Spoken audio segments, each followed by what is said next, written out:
which is actually up here. You can see it here. See, it says Chittasya Shuddhaye. It begins like that.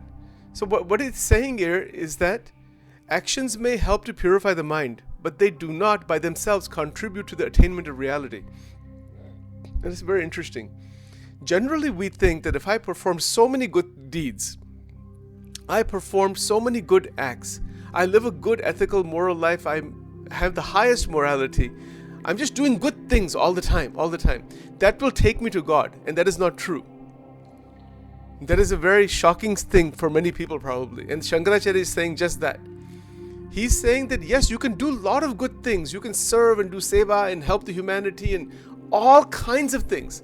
Run one social service organization after another. People have done that. Many people have done that.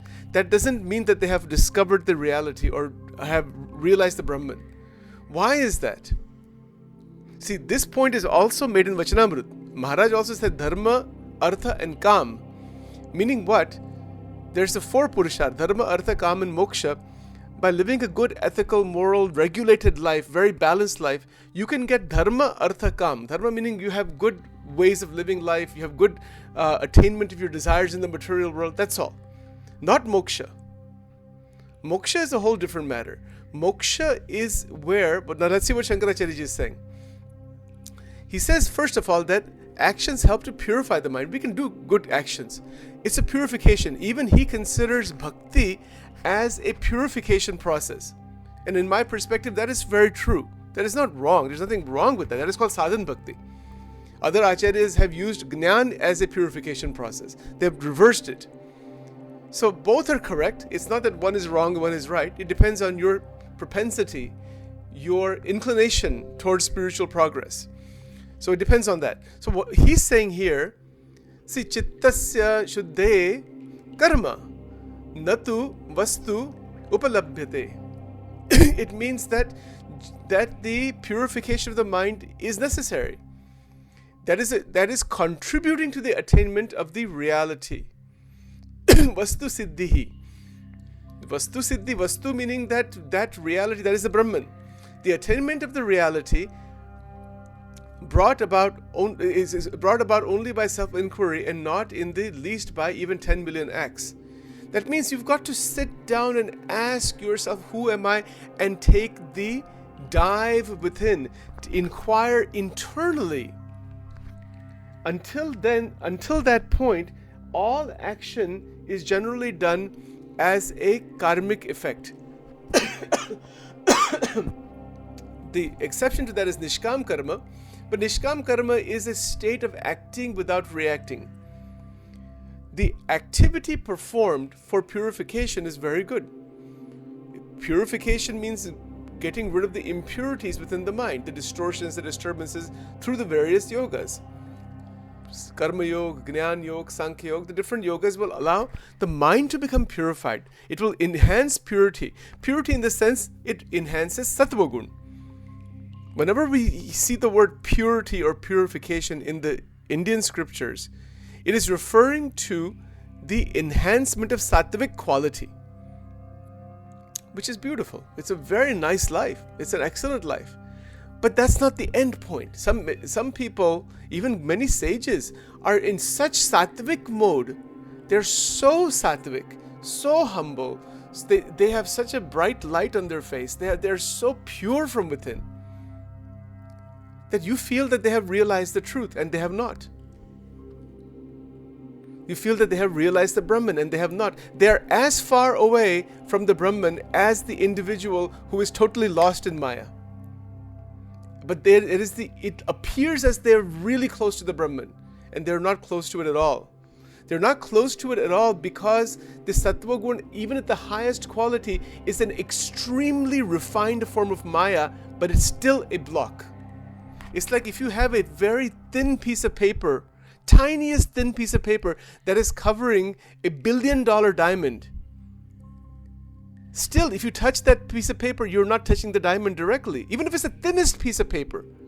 Or if you have a highly, massively enclosed metallic piece made of iron and steel enclosing the diamond, you're still not touching the diamond. Is there a difference between that massive metallic enclosure and that tiniest layer, that tiniest piece of paper? Of course there is. But both of them are preventing you from directly touching the diamond. If you have a very thin piece of tin foil, thin, very super thin, covering a diamond, you cannot see the diamond. Shuddha Sattva Gun is of this type. And those who are in the Shuddha, meaning the highest, purest, highest level of Sattva Gun, where Rajogun, Tamogun has pretty much dissipated. It's not there even. Only the person is living in Sattvic, pure Sattvic life. Anybody sees that person, they will just be happy to see that person. We talk about the auras that are emitted and that presence of the individual and all these things that we talk about. This is Shuddha Sattva Gun. It is not that higher realization. So what is that higher realization? That higher realization is brought about by self-inquiry. That's what Adi Shankaracharya ji is saying. Self-inquiry is where one begins to probe into who am I. It is the individual has purified the mind, has done good works, has done karma yoga, bhakti yoga, jnana yoga, has done seva, has developed good ethics, morality, has done all of that, is in that preparatory state, but has not done the one thing, has not inquired within, what am I really? That inquiry within is eventually going to lead to the quieting of the mind. It is only when the mind has become still and quiet can there be the best possible observation. Observation of the external world, observation of the content of the mind, and in that observation, an opening into a dimension that is very, very new, that is new, where the power of distortion, see, distortions are there. Distortion means that our actual Atma is not seen clearly by the Atma. It is distorted by our vasanas, by our mind, by whatever. So the power of distortion is such that it is recognized, and that energy that is used by the distortion is pulled away from the distortion. That is where one is able to remain very steady with highest level of energy stability in the system. Highest level of energy integration. It's a high power. It's the example that is given. I think Swami Chinmayananda gave this example, if I'm not mistaken. It's a very beautiful example. He gave the example of a wheel that is spinning 70 miles per hour. If you look at the wheel from a distance, what do you see? You see the wheel spinning fast, fast, fast. But it looks like it's not spinning at all. It looks like it's steady. But it's in high speed. The same wheel that is spinning only 5 miles per hour, you can actually see it spinning. You can see it slowly spinning. Now take the example of Adi Shankaracharya ji, the Buddha, Jesus, Sri Krishna, great sages, enlightened beings, Sajanand Swami, all the great Paramahansa Yoganand, whoever you believe in, whoever you feel is enlightened, you will see that they're very steady, but it's that high energy that is active. Their steadiness and the highest dynamic energy, like that wheel that is spinning at 90 miles an hour. It looks like it's very steady. And it is. It is steady, but it is dynamically at the highest levels of activity. But that activity is not any distortion. It's not egocentric activity. It is activity that is occurring with regards to Brahmachintan, with the realization that I am the Brahman. That activity is of the Brahman itself. That activity of the Brahman itself without the ego is the Shuddha Chaitanya Brahma, as Vachanamrut would say, Garada Madhya Taradi. It is the transmutation of the three gunas into the nirguna state. See, I'll give you an example. We could take just one word from Vivek Chudamani. If you take simply this word here, if you take simply this word, the attainment of the real, vastu siddhi, literally you can take one word, and depending on level of contemplation, one can move into that high energy contemplation just with one word internally. That's what he's referring to. That is the self-inquiry, as Ramana Maharishi talked about. That is the inquiry into what am I, what is the mind. We pose the question, but that question is posed with the foundation of bhakti, foundation of karma yoga, foundation of chitta shuddhi, foundation of purification of the mind, with the foundation of the sattva gun. People who are in the sattvic state, very sattvic state, which are few and far in between, they may have many followers, they may feel they're enlightened, but until they are actually going to dive into the inner world to discover the self, enlightenment is still far away. Look at this powerful statement Shankaracharya ji is making. It's mind-blowing. He says, karma koti bhihi. He says, na kinchit karma koti bhihi, that through crores of actions, still this will not happen. My God, is that not a wake-up call for the ego? It's a massive wake-up call for the ego, that the ego is trying to realize the Atma by its actions, by its self-centered, divisive nature.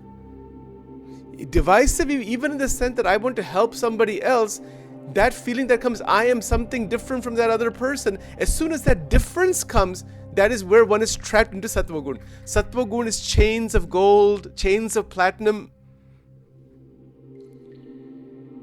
Kya baat hai? This is really something. This Vivek Chudamani, my God. It is just incredible what is being talked about here. So, the discriminative analysis, this is how this is translated here. It is vicharena. See, vicharena means take time to steadily silence the mind naturally. Without the silencing of the mind, the creative destruction will not happen. In another way, something needs to be destroyed from within us. What is that? That one thing which is everything is the sense of divisiveness. That is the destruction and that is the creation. That is Shiva and that is Shakti. That is Akshar and that is Purushottam. That is Brahma and that is Parabrahma. That is Lakshmi and that is Narayana. That is Jiva and that is the Shiva. It is the one thing that is absolutely unequivocally essential. It is the destruction of divisive activity. Whether it is emotional, intellectual, memory-oriented, in any which way there is a divisiveness with anybody, at any time, in any situation, under any circumstance, in any state, Jagra, Sapna, Shushupti, that divisive activity is Mahamaya's causal body that is with us. It is the causal body with the Jiva. That is the block. That is that thin layer. Some people, that layer is very thick, it's covering that diamond. The diamond is, let's say, the Atma, as an analogy. You could have the thinnest layer, you could have massive layers on there. The massive layers are very profound, but even the thin layer is still preventing the Atma from being revealed. The revelation, that's what he's saying here. So he says, vicharena. So vicharena, what is that supposed to mean? What is the indication there? He's saying examine. Vichar here refers to the act of seeing very, very clearly the outer and inner states of existence. This is how progress has happened in all scientific endeavors, in all economic endeavors, only by this one word, vicharena. That is the higher function of the brain. So, humanity has been trying to create social, economic, and other types of changes to evolve further, and there is evolution further with regards to life being more comfortable, life being easier. Also, quote, evolution in terms of how to create more disturbance, more destruction, more harm. Yes, but the actual evolution, which is inward revolution, as J. Krishnamurti would call it, or as Bhagwan Swaminarayan, he would call that as the Prakriti nu Parivartan, meaning what? That the Prakriti is transformed from within. It's the same meaning. That is possible with this one word, vicharena. In Vachanamrita also this is written, vicharne pamyo. Maharaj's Paramahansa's emphasize this. You do bhakti, sadhana, you do everything.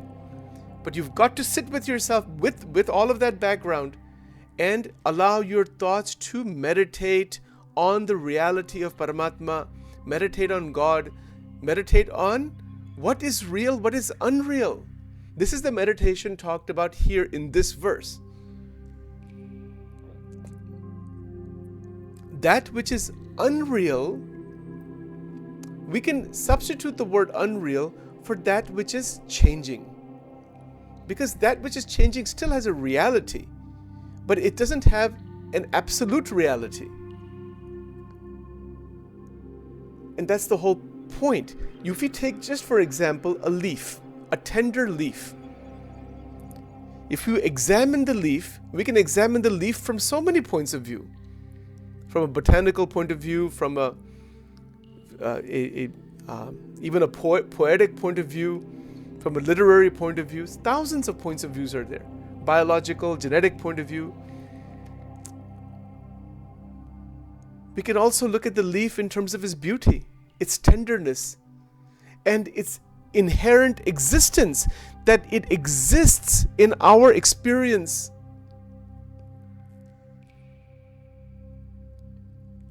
And that existence is the Paramatma. See what Sri Krishna said. Patram pushpam phalam toyam. Offer me a leaf, offer me a fruit, and I will accept it. What does that mean? That offering of the leaf at the feet of God from a devotional aspect, like we offer tulsi at the feet of Narayana. We offer flowers in the Shivlinga. We offer the Belipatra on the Shivlinga. Different ways that worships are done. What is the bhavana inside? That bhavana inside, when we're offering a leaf to God, is what Chaitanya Mahaprabhu has described this way. Trunadapi sunichena tarorapi sahishnuna amanina manadena kirtaniya sada harihi. He says that when you are offering a leaf, meaning what? You are humbler than the leaf. You are humbler than the blade of grass. And you are more tolerant than the highest of trees. See the two qualities together. Tremendous tolerance. Tan sitikshasva bharata, Bhagavad Gita. Tremendous tolerance. And phenomenal humility. Great humility. Humility at such an extent that one is humbler than the blade of grass. Humbler than a leaf. With such qualities, one is then prepared to worship Shri Hari, to worship God. We worship God in our own way. Do we have these qualities? See the preparation. That is what Shankaracharya is saying. This is the preparation. The preparation for worship, and then worship is a preparation for jnana. This is the link in Advaita Vedanta. That all of the divine qualities The good qualities are a preparation for bhakti.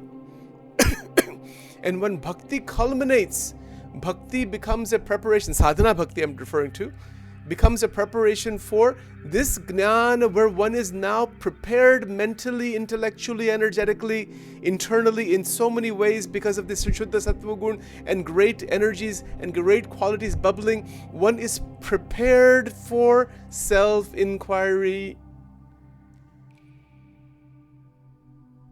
And it is in that preparation, when that preparation is complete, the self-inquiry begins in the great solitude of oneness, aloneness.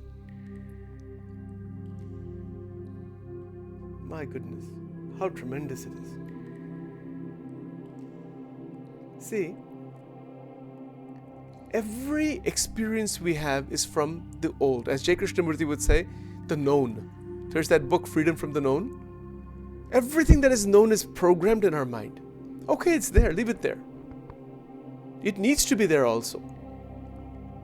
But when we are in a state of vicharena, that state of really reflecting genuinely in tremendous solitude,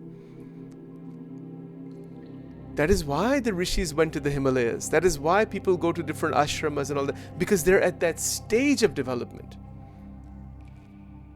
That is why, like in the case of Swaminarayan Sampradaya, the sadhus, the tyagis are given strict niyams as if they were in the forest without being in the forest. As if they're in the Himalayas without being in the Himalayas. They're given those kinds of niyams. It is called Panchavartman. Nishkam, Nirlob, Niswad, Nirman, Nisneha.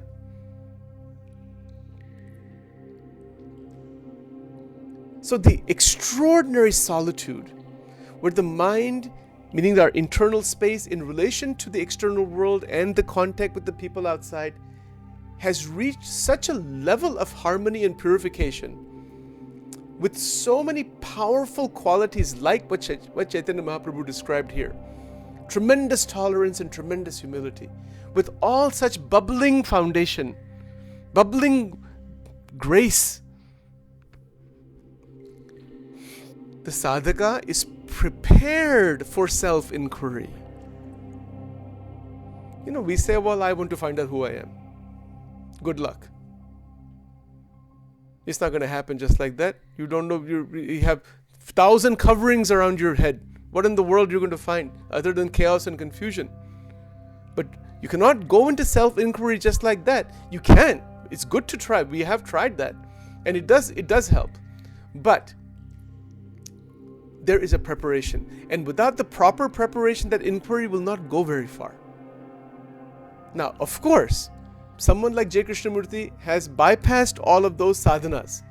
And he has introduced this idea of the back door, the via negativa, that you can approach the reality directly, but not by you getting there. It will come to you when your mind is no longer cluttered in any which way, and you are in choiceless awareness, and you are no longer in any kind of fragmentation and all that. Okay, if you can approach that through dialogue and inquiry directly, as they have people do in the dialogue groups, yes, that is beautiful. That is fantastic. If it can happen that way, and it can happen, it's not that it cannot. But for most people, that doesn't happen simply because the preparation is not there. Some preparation has to be there. So the point here is that the preparation is necessary, but the preparation should not be mistaken for inquiry. Inquiry means what? It is to silently, carefully discover what am I. It is the discovery of the I through a great solitude and silence, and to do that, peace of mind, good environment, clean air, good food, good company, all of that is necessary to even approach self-inquiry. Otherwise, we are bombarding our senses continuously in thousands of different ways. The mind is going to remain in its own continuous reactive distortion. It will not come out of that. This point is written in Vachanamrut, Garada Pratham number 18 Vachanamrut. And Maharaj has said there that the Panch Indriya have to be purified, and you have to gain purview over them. Otherwise, your mind, which is actually filled with consciousness, it will keep getting distorted again and again and again. And he says, unless you keep the panch indriyas, the 5 gnan indriyas, eyes, ears, nose, tongue, unless you purify them and keep them within a certain meaningful, helpful range, unless we do that, the antakaran will not become purified, and there is no chance of liberation. This is his opinion. Because we are continuously inputting so much information into the antakarana that is causing the damage to the energy structure again and again. And we already know this. We watch one movie let's say, I just use a little bit of a stronger example. If you watch one horror movie, one Stephen King movie, or I don't know whosoever horror movie it is, just one, it can take lifetimes to get rid of that impression. That's how powerful those impressions are. It might take 1,000 lifetimes. Nobody knows. Because it depends on the reaction. Now, if you are in a gunatit state, if you watch that, it'll be nothing for you. It will not have any impact on you. But that is only for those who are fully enlightened. Everybody else, there's going to be an impact. Those images, every image of that movie is going to be stored inside your chitta. Then you have to work on purifying the effect of that image. And then because of the distortion that it creates within, how much time is going to take? 1 hour movie, maybe it's a 2 hour movie, it could take years to get rid of that sanskar. And it still may not go. That is why Bhagavan Swaminarayan, he says, have viveka with regards to what you're inputting inside your senses. Why do you want to try to purify it after polluting it? Stop polluting it first. It's like saying we want to clean up the lake. You know, say sometimes you have these lakes that are highly polluted, toxic almost. Okay, clean it up if it's that much, but you cannot keep dumping toxic material into the lake and then clean it up. It's not going to happen. The example of a well is given in Vachanamrut, Garada Pratham number 25. It's called Vish Kosna Prabhanu Vachanamrut. And at that time, 200 some years back, they used to have these wells. And then the ladies would be, taking the water out of the well, but they have to stop the polluted water from coming inside the well. They have to plug it up. And then they can pull the fresh water out. And then they can clean it up, and then they can purify it. Similarly, within our mind, we have to stop inputting all of that type of input that is causing distortion, disturbance, and damage to energy. And until and unless we do that, there's no chance of liberation as per Bhagavan Swaminarayan. Now, the only caveat to that is that if you are already enlightened, then that is a different matter. Then nothing is going to touch you ever, because you are constantly in the reality itself. You can see the Prakriti you can see through the Prakriti. Realization is what? It is seeing through the Prakriti.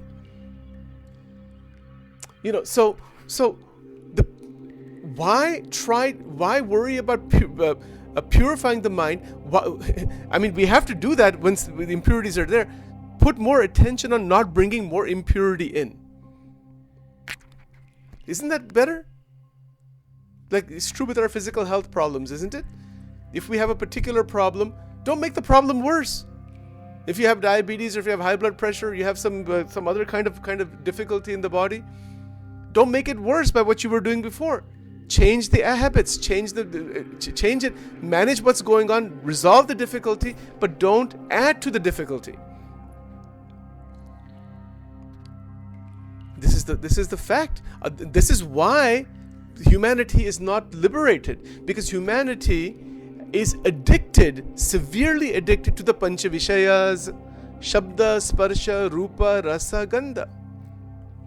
It is a massive addiction. Look at anywhere in the world, this is the 5 things you are going to see. And more energy placed on enhancing those experiences.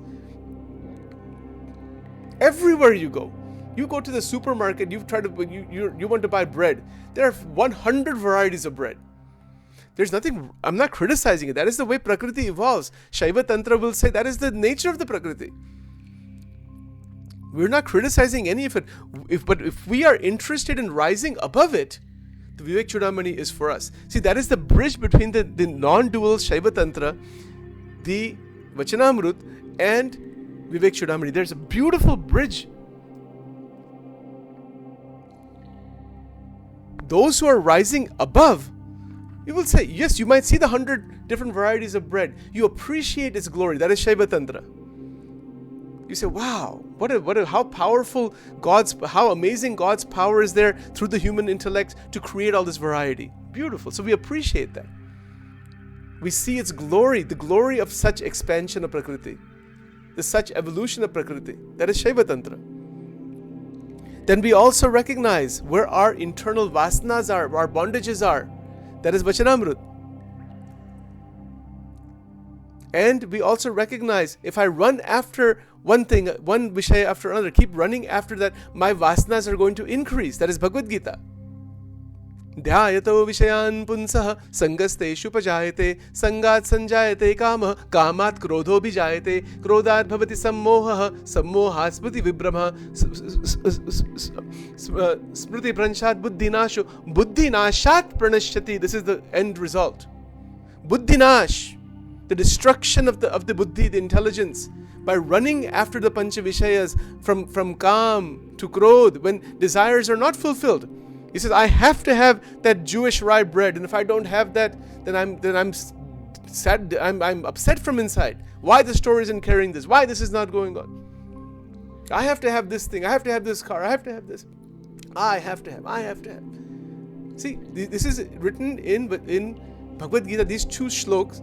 Dhyayato vishayan punsaha sangasteshu pajayate. And these two verses are quoted in Vachanamrut, Garada Madhya 1. As Param Siddhanta, Bhagavan Swaminarayan, he said that Sri Krishna Bhagavan has mentioned these, has written this as Param Siddhanta.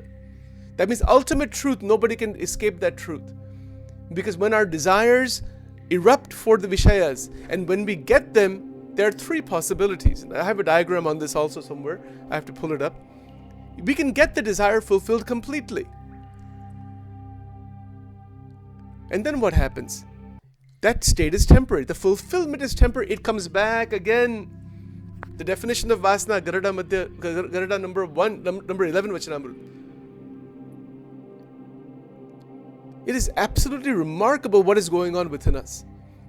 So when Shankaracharya ji is saying self-inquiry, vicharena, it is a very evolved state where one is seeing from all sides, completely 360-degree vision. What is this sansara? Who am I? What is my role in the sansara? What is my purview in the sansara? What kind of action I need to perform in the world for my family, for the world family? And through that extraordinary aloneness, ekanta,